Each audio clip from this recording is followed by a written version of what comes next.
It is not a fable or a fairy tale.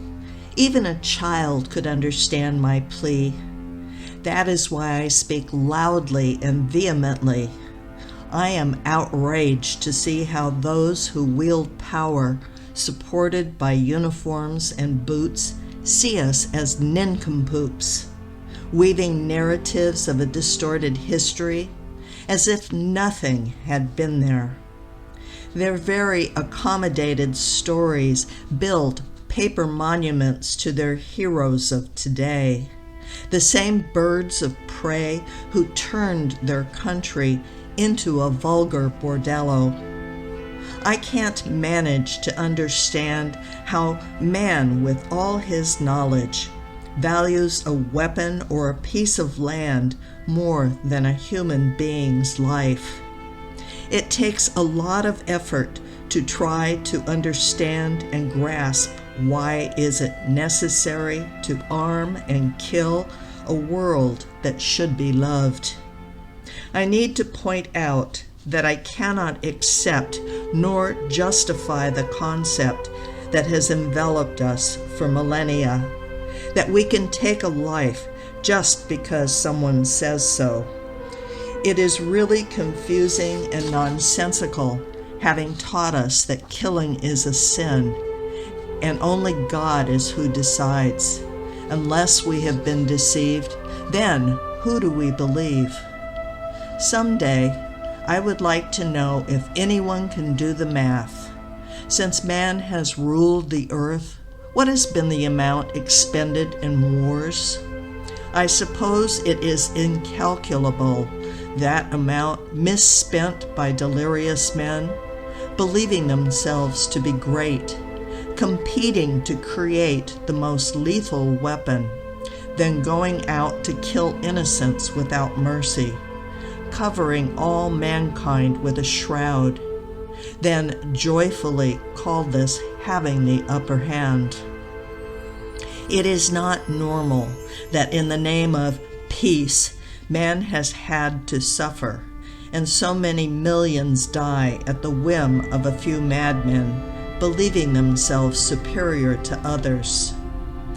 While some kill with bullets, others use hunger to stay in power, and, as a way of thanking submission and humiliation, award with a bag of food people that fall on their knees. That's what they call revolution. I can only imagine what our destiny could have been if we had worked together, creating for all of us a universal nation, a more secure future that would have been a brilliant revelation. I am not talking about that false social equality so well portrayed. Deep down, everyone knows that it stinks of freshly trodden shit. More than a century of results allow me to make it clear with a smile and a laugh. I do not want to be misunderstood for speaking out this way. Equality must be only of opportunity and justice, different and beyond the false and extremist premises that are used as excuses to foster hatred and political accommodations.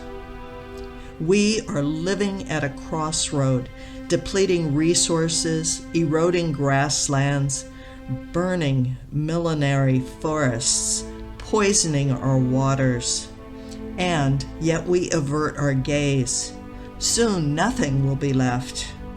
Nor do I think it is fair that just for the sake of indulging ourselves out of simple negligence, or for a measly pittance, we extinguish animals from the face of the earth.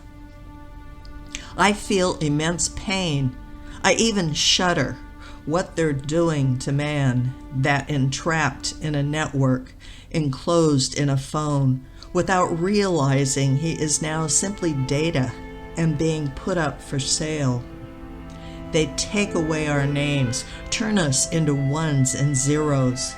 Dispossessed of our identity, we will only be recognized by a security cam. Man is so lost that some have forgotten the name of the Lord, while others use it cunningly in vain for the sole purpose to deceive, lie, and steal. With absence of conscience or a minimum of shame, they do not cease to blaspheme the most sacred thing that humanity has.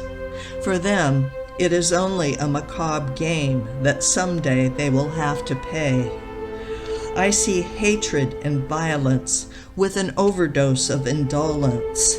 Everyone argues and fights. It makes no difference if 1 or 100 die, and by absurd laws stone a woman to death or hang people for having protested by challenging power with a paper and a pen.